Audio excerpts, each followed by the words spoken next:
5. Hybrid Organization. Berdasarkan pasal 1 Peraturan Pemerintah Pengganti Undang-Undang Republik Indonesia Nomor 2 Tahun 2013 tentang perubahan atas Undang-Undang Nomor 17 Tahun 2013 tentang organisasi kemasyarakatan yang sebagai ormas. Ada organisasi yang didirikan dan dibentuk oleh masyarakat secara sukarela berdasarkan kesamaan aspirasi, kehendak, kebutuhan, kepentingan, kegiatan, dan tujuan untuk berpartisipasi dalam pembangunan demi tercapainya tujuan negara kesatuan Republik Indonesia yang berdasarkan Pancasila dan Undang-Undang Dasar Republik Indonesia 1945. Eksistensi keberadaan ormas sebagai wadah dalam berserikat dan berkumpul adalah perwujudan kesadaran dan tanggung jawab kolektif warga negara untuk kolektif berpartisipasi membangun ormas merupakan potensi masyarakat secara kolektif yang harus dikelola sehingga tetap menjadi organisasi positif dalam kehidupan bermasyarakat. Dalam menjalankan aktivitasnya, ormas di Indonesia harus mengacu pada aturan di mana yang tertera pada Nomor 16 Tahun 2017 tentang organisasi masyarakat. Dalam putusan MK PUU 11 Romawi 2013, putusan MK 82 2013, Malik Haramain selaku saksi presiden yang dihadirkan dalam presiden dalam kapasitas sebagai orang sifat pemimpin dan ikut dalam pembahasan RUU Ormas menjelaskan bahwa pemerintah tidak mewajibkan setiap ormas untuk melakukan pendaftaran. Adapun soal pendaftaran, hal tersebut tujuan untuk memfasilitasi pendataan agar pemerintah juga lebih mudah memfasilitasi dan memberdayakan dalam bentuk program-program di program pemerintah. Yang menjadi permasalahan dalam aturan tersebut, mengapa pemerintah tidak mewajibkan ormas untuk mendaftarkan menjadi suatu badan hukum? Apabila seluruh ormas mendaftarkan atau telah berbadan hukum, maka hal tersebut memudahkan kinerja pemerintah untuk mengawasi kegiatan yang dijalankan oleh ormas yang ada di Indonesia. Sehingga jika ada ormas yang tidak mengikuti aturan-aturan atau undang-undang ormas atau pemerintah, maka bisa diberikan pembinaan sejak dini dan bisa diberikan sanksi administratif kepada ormas tersebut.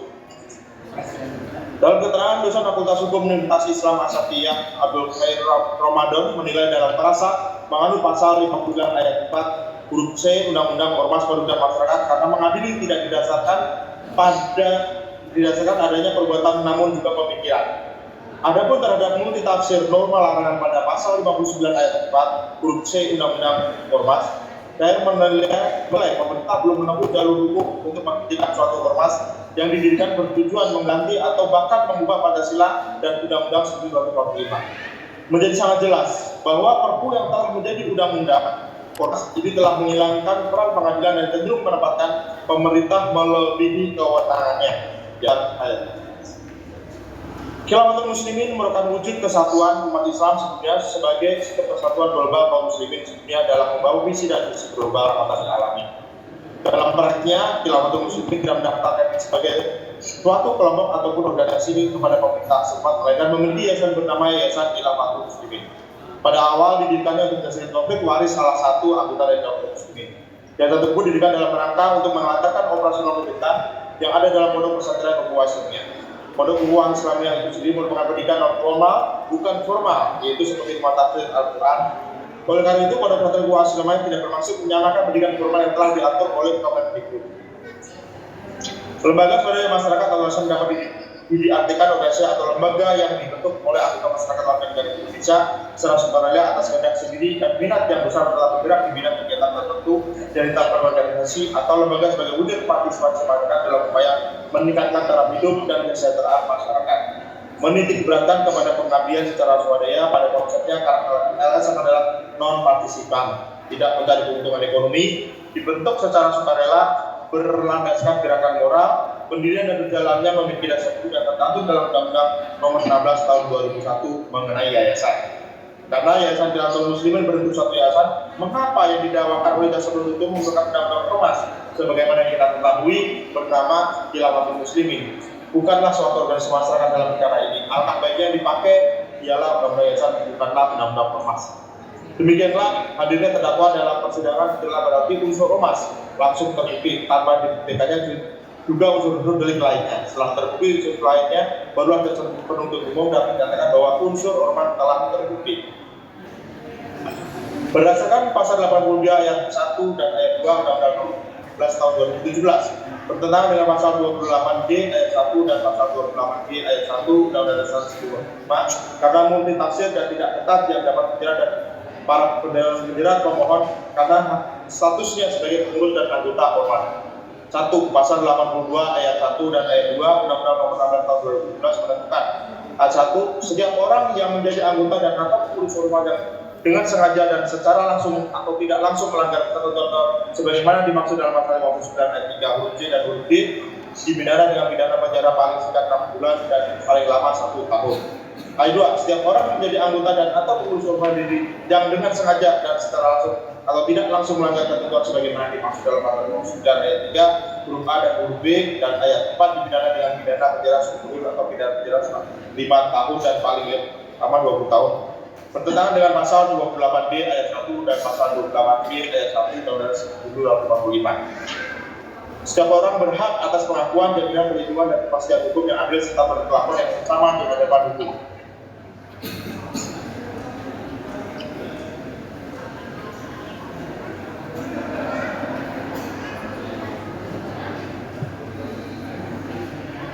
Kesimpulan dan permohonan, majelis hakim yang terhormat, saudara penuntut umum yang kami hormati, sidang yang kami muliakan. Proses peradilan pidana adalah suatu persidangan yang sangat berbeda dengan proses persidangan lainnya. Karena dalam suatu proses persidangan pidana haruslah dapat diukur seberapa jauh kesalahan yang terdapat pada diri seorang terdakwa pada dugaan tindak pidana yang didakwakan tanpa ada sedikit keraguan pada hakim memeriksa suatu perkara tentang hal tersebut. Untuk kemudian berdasarkan hal ini dapat diukur dan dimintakan kepada besar pertanggungjawaban pidana dikenakan kepada seorang terdakwa. Hal ini mulai disampaikan Huson dalam bukunya Criminal Law yang menjelaskan bahwa untuk dapat mempertanggungjawabkan seseorang dan karenanya mengenakan pidana terhadapnya tidak boleh ada keraguan sedikitpun pada diri hakim tentang kesalahan terdakwa. Hal ini pula yang disampaikan oleh Profesor Muljatno dalam bukunya Asas Hukum Pidana dengan menerangkan orang-orang tidak mungkin dipertanggungjawabkan atau dijatuhi pidana karena tidak melakukan perbuatan pidana.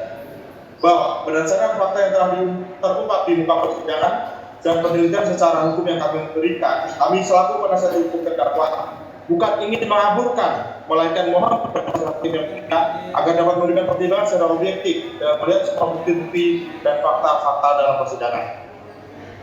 Bahwa jaksa penuntut umum telah menuntut terdakwa Abdul Qadir Hasan Baraja dengan pidana selama 14 tahun dengan dikurangi selama terdakwa berada dalam tahanan, sementara dan menyatakan terdakwa tetap ditahan dan denda sebesar 50 juta rupiah subsidiar 3 bulan kurungan. Oleh karena berdasarkan fakta dan tidak ada satu alat bukti pun, baik bukti saksi dan bukti surat yang menyatakan terdakwa bernama Abdul Qadir Hasan Baraja, yaitu bukti secara sah melakukan tindak pidana sebagaimana tindak pidana yang didakwakan oleh jaksa penuntut umum dalam tuntutannya yakni dakwaan pasal 59 dan 40 C junto pasal 82 ayat 82A ayat 2 Undang-Undang RI Nomor 16 Tahun 2012 tentang penetapan peraturan pemerintah pengganti Undang-Undang Nomor 2 Tahun 2017 tentang perubahan atas Undang-Undang Nomor 17 Tahun 2011 tentang organisasi kemasyarakatan menjadi undang-undang di pasal 25 ke 1 KUHP. Bahwa tuntutan yang diajukan oleh jaksa penuntut umum yakni selama pidana selama 14 tahun dengan dikurangi selama terdakwa berada dalam tahanan, sementara menyatakan terdakwa tetap ditahan dan denda sebesar 50 juta rupiah subsidi 3 bulan kurungan adalah suatu tuntutan yang mencerminkan rasa keadilan terdakwa dan keluarga terdakwa. Bahwa tujuan dan fungsi hukum pidana tidak semata-mata memberikan balasan pada seseorang melainkan tidak pidana, melakukan tidak pidana. Dalam perkembangannya kita mengenal yang namanya hukum pidana modern yang mana menitik beratkan bahwa hukum pidana bertujuan memberikan pembinaan kepada seseorang melakukan tindak pidana agar ke depan tidak kembali kepada perbuatan tindak pidana tersebut. Bahwa sesuai dengan ketentuan pasal 183 KUHP untuk menentukan apakah seseorang telah melakukan suatu tindak pidana hakim harus berdasarkan sekurang-kurangnya pada dua alat bukti yang sah dan diperoleh keyakinan kalau terdakwa lah yang bersalah melakukannya.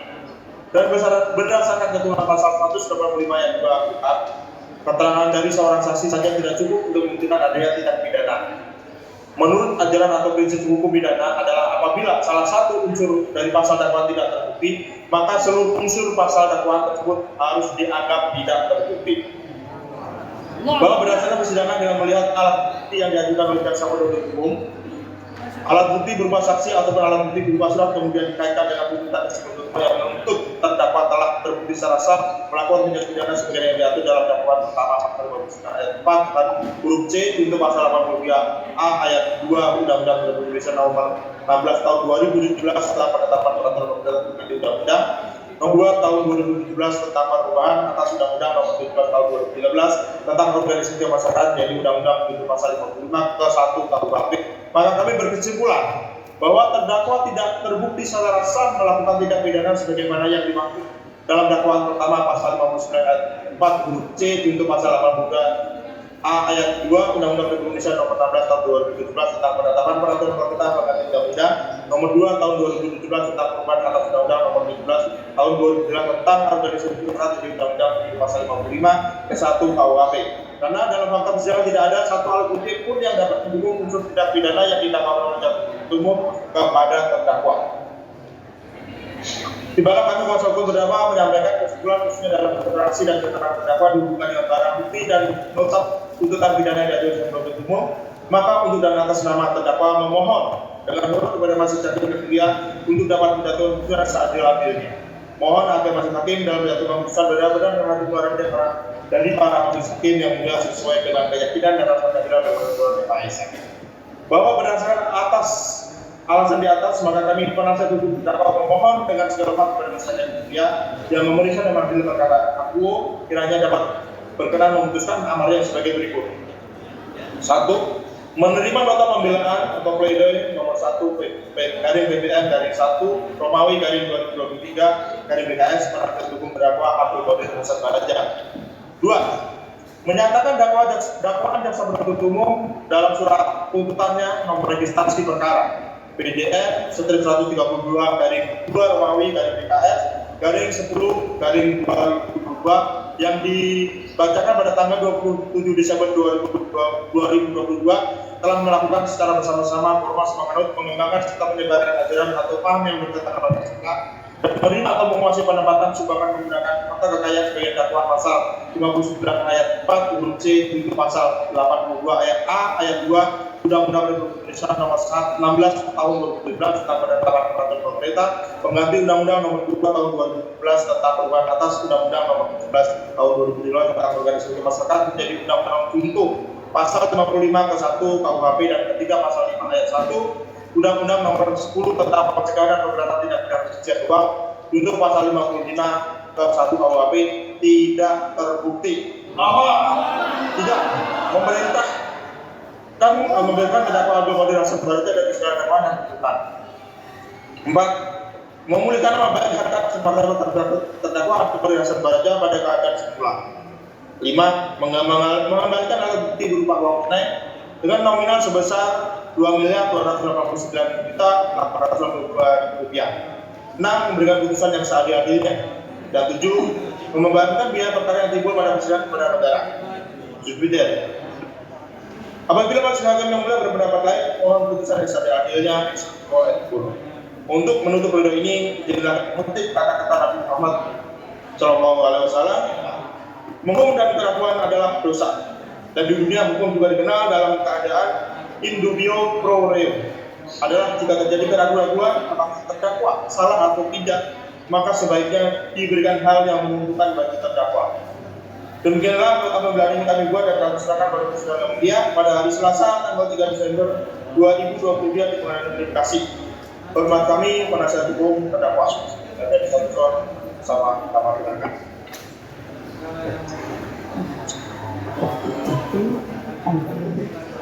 Ini tanggalnya 3 Januari bukan? Siap yang mulia. Kami sekarang sudah berberitahu. Dan apa kembali dalam pernyataan timbulan semua uang timbang zakat zakat tidak satu orang pun yang diberi selama yang ini kecuali mereka jarak ini dan tidak ada kelahiran dan tidak pernah satu orang pun dikaki karena khawatir bila ibadah tidak diterima ibadah. Nah itu tambahan.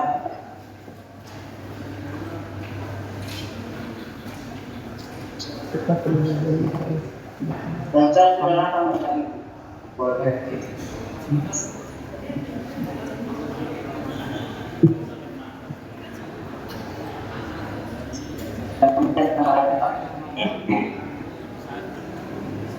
Sehingga atas pembelaan sesuai dengan agenda sidang yang telah kita sepakati, kita jadwalkan, kita berikan waktu hanya 2 hari. Ya, karena ini sudah terlalu lama perkara ini. Jadi hari Kamis tanggal 5 Januari silakan penuntut mengajukan tanggapan terhadap pembelaan atau review. Ya.